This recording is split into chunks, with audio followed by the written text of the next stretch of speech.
1 Newton, how many dance, how many dance in 1 Newton, in 1 Newton.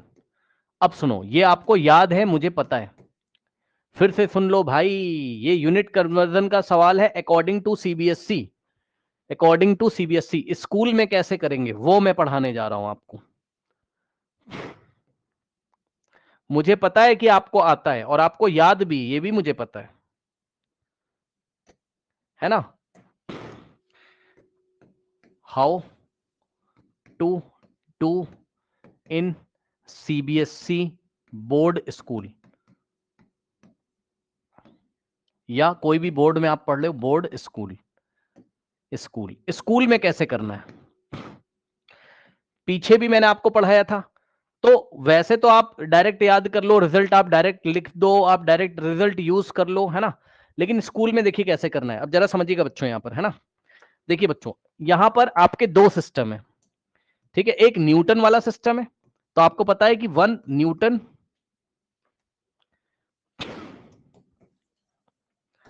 Solution, solution हमने कहा कि 1 newton is equals to n number of dynes, n dynes, नहीं सुना क्या? 1 Newton में कितने न्यूमेरिकल वैल्यू के डाइन्स होते हैं? n न्यूमेरिकल वैल्यू के डाइन्स होते हैं, मान लीजिए 1 न्यूटन में n नंबर ऑफ डाइन्स होते हैं, ऐसा आप मान लीजिए। अब ये हो गया आपका सिस्टम 1,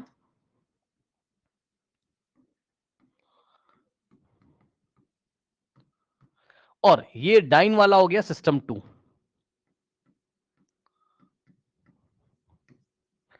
ठीक, तो एक सिस्टम से दूसरे सिस्टम में जाना है। अब देखो जरा ध्यान से, अगर आप देखोगे तो यहां से अगर आप देख रहे हो तो क्या लिखा हुआ है, फिर से मैं लिखता हूं यहां पर, न्यू न्यू पेज पे लिखता हूं मैं, 1 न्यूटन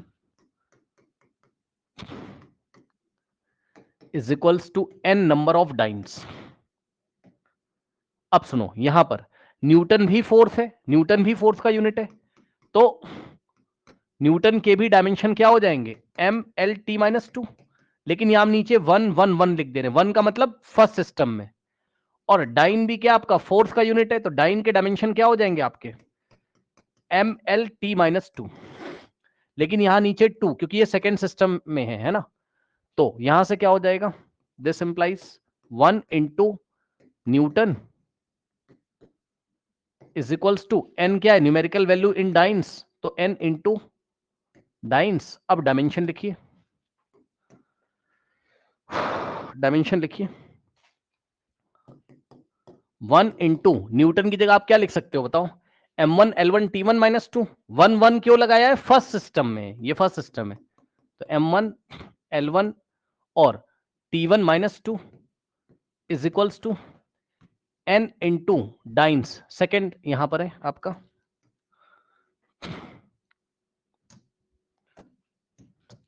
तो ये हो जाएगा आपका m2 l2 और t2 - 2। ठीक, t2 - 2। अब ध्यान से चेक करिए किस तरीके से करेंगे। देखिए बच्चों, यहां पर आपका इधर जो सिस्टम चल रहा था न्यूटन वाला, ये एम के सिस्टम था, और डाइन वाला आपका सीजीएस सिस्टम है, इतना तो सबको पता है। ठीक है, तो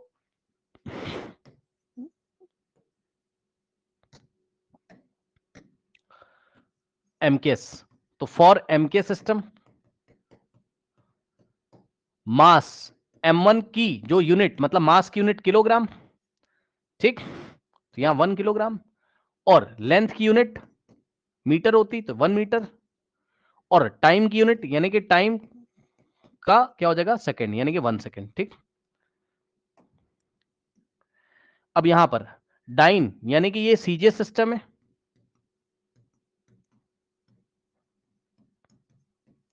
तो m2 का मतलब मास, मास किस में लेते हैं, ग्राम में, तो 1 ग्राम।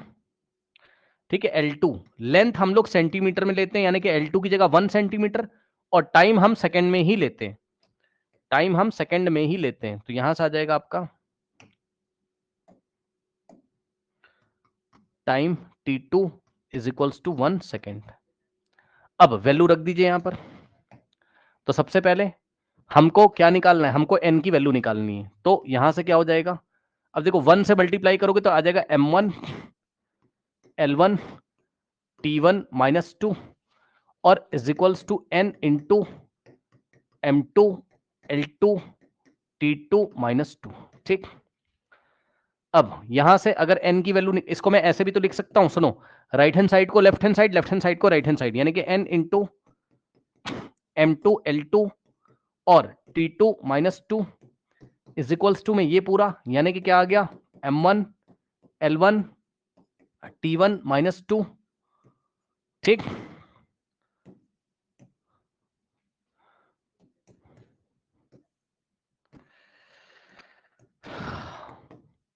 तो यहां से n की वैल्यू निकाल लीजिए, n इज इक्वल्स टू, अब ये पूरा ऐसे ही रहेगा, यानी कि M1 और M1 के नीचे M2 आ जाएगा, M1 बाय M2। ठीक, और into M1 by M2 into L1 by L2 into, अब ध्यान देना जरा, क्या आ जाएगा, T1 की पावर माइनस 2 बाय, और ये T2 की पावर माइनस 2 नीचे आएगा, तो T2 की पावर माइनस 2। ठीक, ये आ गया। अब वैल्यू रखना शुरू करिए।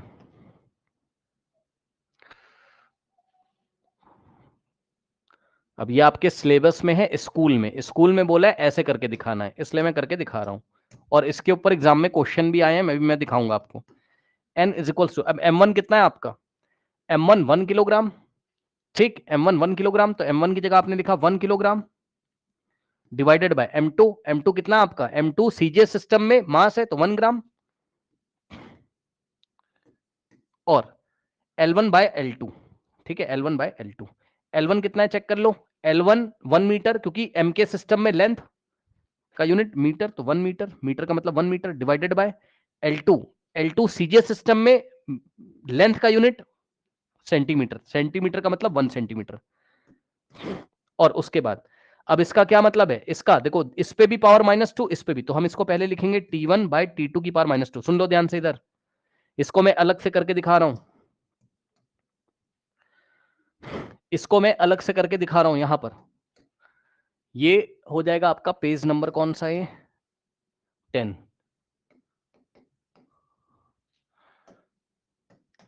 T1 बाय T2 है ना, तो T1 की पावर माइनस 2 और T2 की पावर माइनस 2, तो ये हो जाएगा पता है क्या, T1 बाय T2 की होल पावर माइनस 2, ऐसे।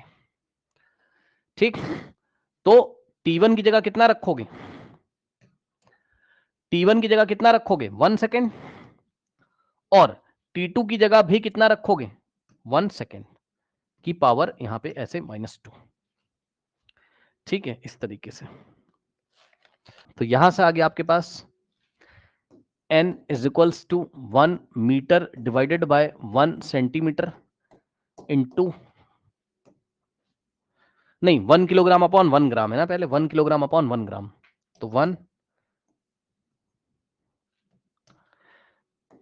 किलोग्राम अपॉन 1 ग्राम, और यहां पर 1 मीटर बाय 1 सेंटीमीटर, और इंटू में, अब जरा ध्यान दीजिएगा, परेशान मत होइएगा, इधर देखिए जरा, 1 अपॉन 1, अब ये सेकंड से सेकंड कैंसिल हो जाएगा, और 1 अपॉन 1 1, और 1 की पावर माइनस 2 1 ही तो होता है, यहां बचेगा 1 की पावर माइनस 2, तो 1 की पावर माइनस 2 का मतलब क्या होता है बताओ, 1 ही, 1 की पावर कुछ भी होता है 1 आता है, कैसे आया, इसको 1 के नीचे भेजोगे तो 1, मतलब ये 1 अपॉन में जाएगा तो 1 स्क्वायर, और 1 अपॉन 1 स्क्वायर 1, तो 1। तो यहां से n is equals to 1 kilogram की जगह 1000 ग्राम और डिवाइडेड बाय 1 ग्राम।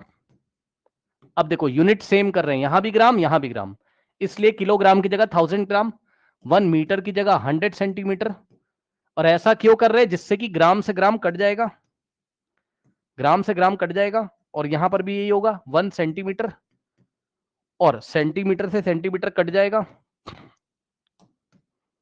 और 1 की पावर माइनस 2, तो यहां 1 आ जाएगा, तो यहां से हो जाएगा n इज इक्वल्स टू, ठीक है, कितना हो गया,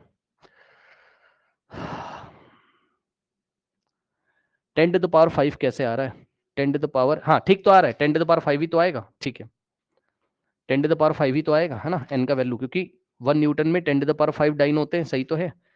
ठीक, यस। तो यहां से आएगा कितना 1 2 3 4 5 1000 इंटू 100, तो यहां से आएगा n is equal to 10 to the power 5। और आपने अभी क्या बोला था थोड़ी देर पहले क्वेश्चन में कि 1 न्यूटन में कितने डाइन होते हैं, n डाइन्स। तो n की वैल्यू कितनी आ गई 10 टू द पावर 5, और यही आपको पहले भी पढ़ाया था। तो ऐसे करके हम करते हैं। अभी 2-3 क्वेश्चन कराऊंगा तो क्लियर हो जाएगा।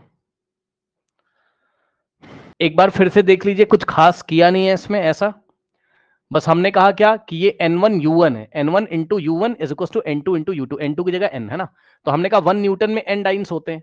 अब बस न्यूटन का डायमेंशन लिखा m l t माइनस 2, तो सिस्टम नंबर 1 है इसलिए m1 l1 t1 माइनस 2, और n इंटू सिस्टम नंबर 2 इसलिए m2 l2 t minus 2। Dine भी तो फोर्स का यूनिट है ना, ठीक है। बस अब सेट कर लो, m1 क्या है मास m के सिस्टम में तो 1 किलोग्राम, l1 क्या है लेंथ m के सिस्टम में तो 1 मीटर, t1 क्या है टाइम है m के सिस्टम में तो 1 सेकेंड।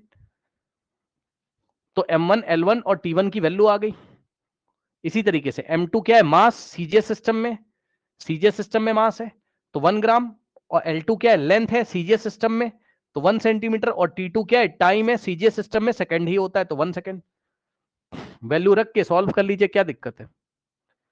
जिसको कटना होगा कट जाएगा, सारे यूनिट्स को सेम कर लीजिए, सारे यूनिट कट जाएंगे तो n का न्यूमेरिकल वैल्यू आ जाएगा 10 टू द पावर 5, और ले जाके यहां फिल कर दीजिए।